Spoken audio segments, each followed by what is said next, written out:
نبی اکرم نور مجسم شفیع معظم صلی اللہ علیہ وسلم نے اس سلسلہ کے اندر جو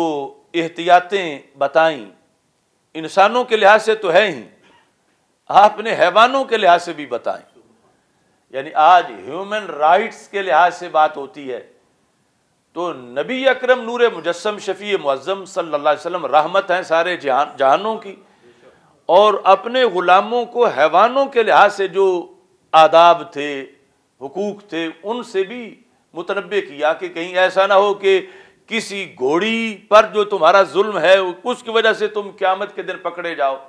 کسی گدی پر بوجھ لادنے کے لحاظ سے جو تم نے خلاف شریعت کیا تو اس کا اگر تمہیں قیامت کے دن نقصان ہو جاتا ہے تو مجھے یہ بھی فکر ہے کہ تم اس کیس میں قیامت کے دن کہیں آگ میں نہ چلے جاؤ۔ سنن ابی داؤد میں ہے کہ نبی اکرم نور مجسم شفیع معظم صلی اللہ علیہ وسلم نے جب دیکھا مدینہ منورہ کے بازار میں کچھ لوگ جو ہیں وہ سواریوں پہ بیٹھ کے باتیں کر رہے تھے، یعنی جس طرح عام روٹین میں کہ بندے پہنچے ہیں سواری پہ بیٹھے ہیں، ایک اس طرف اونٹنی لے کے کھڑا ہے دوسرا اس طرف اور آپس میں باتیں کر رہے ہیں، تو ہمارے آقا صلی اللہ علیہ وسلم نے فرمایا ایاکم ان تتخذوا ظہور دوابکم منابر، فرمایا اپنی سواریوں کی پشتوں کو ممبر مت بناؤ، ممبر جس پہ بیٹھ خطبہ دیا جاتا، ایاکم بچو اس سے، ان تتخذوا ظہور دوابکم منابرا، منابر ممبر کی جمع ہے، ظہور ظاہر کی جمع ہے، کہ اپنے سواریوں، اب دابا میں وہ گدی ہے، خچر ہے، گھوڑا ہے، اونٹ ہے، فرمایا ان کی جو پشت ہے اس کو تم منابر نہ بناؤ، ممبر نہ بناؤ۔ دوسری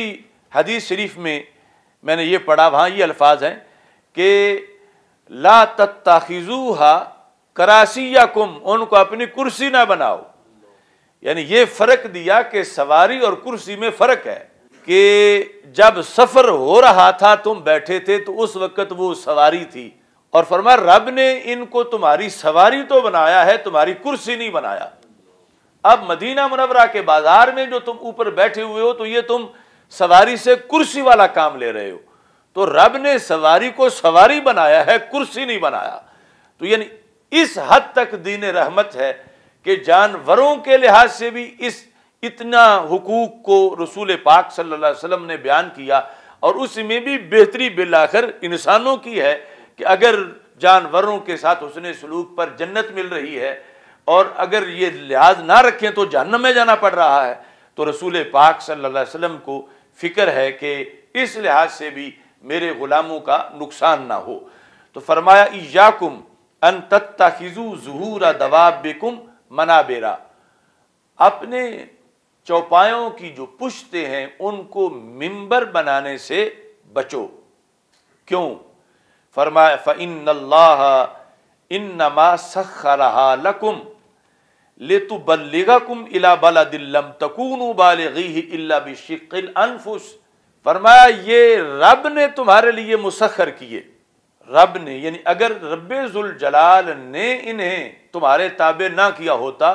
تو تم 40-50 مل کے بھی ایک گھوڑے پہ بیٹھ نہ سکتے، یعنی کسی کو بٹھا نہ سکتے اس کو پکڑ کے آگے پیچھے سے، یعنی اس قدر وہ تمہیں اپنی ٹانگوں سے رون دیتا۔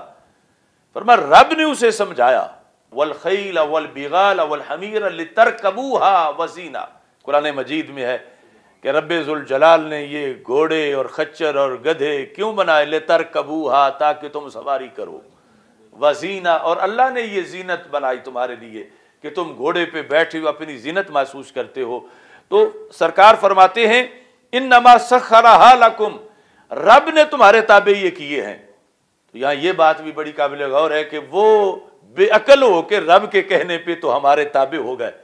تو اے حضرت انسان تو بھی تو سوچ کہ رب نے کتنے جانوروں کو، لاکھوں کروڑوں کو تیرے تابع کر دیا ہے، اور جس رب نے ان جانوروں کو تیرے تابع کر دیا ہے تو اس رب کی بات کیوں نہیں مان رہا؟ یعنی وہ یہ نہیں ہے کہ گھوڑا جو ہے وہ کسی خاص بندے کے لیے تو سواری بنے جو وقت کا حاکم ہے اور عام بیٹھنا چاہے تو وہ نہ بیٹھنے دے، وہ ہر ایک کے لیے تابع ہے کہ رب نے اس کو مسخر کر دیا ہے۔ تو یہاں ہمارے آقا صلی اللہ علیہ وسلم نے فرمایا انما سخرھا لکم، رب نے ان کو مسخر کیا تمہارے لیے، کیوں؟ لتبلغکم الی بلد لم تکونوا بالغیہ الا بشق الانفس، کہ یہ تمہیں ان شہروں تک پہنچائیں کہ اگر یہ نہ ہوتے تو تم ادموئے ہو جاتے وہاں پہنچنے تک۔ خود اگر تمہیں چل کے جانا پڑتا یا اپنا بوجھ خود اٹھا کے لے جانا پڑتا تو پھر تمہیں اتنی مشقت ہوتی، تو رب نے یہ تمہارے تابع کر دیے۔ اب یہ تھوڑا کام ہے کہ تمہارا بوجھ اٹھا کے آگئے ہیں، تمہیں اٹھا کے آگئے ہیں۔ اب جب تم پہنچ چکے ہو اس شہر میں جہاں تم پہنچنا تھا، تو اب اس کو ممبر نہ بنا لو، اس کو کرسی نہ بنا لو، بلکہ اب اس سے نیچے اتر آؤ۔ اس قدر یعنی گہرے حقوق رسول پاک صلی اللہ علیہ وسلم نے واضح کیے کہ رب نے جس مقصد کے لیے انہیں تابع کیا وہ مقصد تم نے پورا کر لیا، تو اب اس سے زائد ان پہ کیوں تم بوجھ ڈال رہے ہو؟ اور ساتھ ہی یہ ارشاد فرمایا وَجَعَلَ لَكُمُ الْأَرْضَ فَعَلَيْهَا فَقْضُوا حَاجَتَكُمْ، یہاں یہ بھی الفاظ موجود ہیں کہ ارکبوها سالما ودعوها سالما، کہ جس وقت تم ان پہ سواری کرتے ہو تو ان کی سلامتی کا بھی خیال رکھو، اور جب ان کو چھوڑتے ہو تو پھر بھی ان کی سلامتی کا خیال رکھو۔ یعنی جب تم سواری کر رہے ہو تو سلامتی کیا ہے کہ اگر کوئی نہر اتنا وہ نالا چوڑا ہے کہ یہ چھلانگ مار کے اس کو عبور نہیں کر سکتی سواری، تو تم خواہ مخواہ اس کو زیادہ چوڑی جگہ سے گزارتے ہو کہ وہ اس میں اسے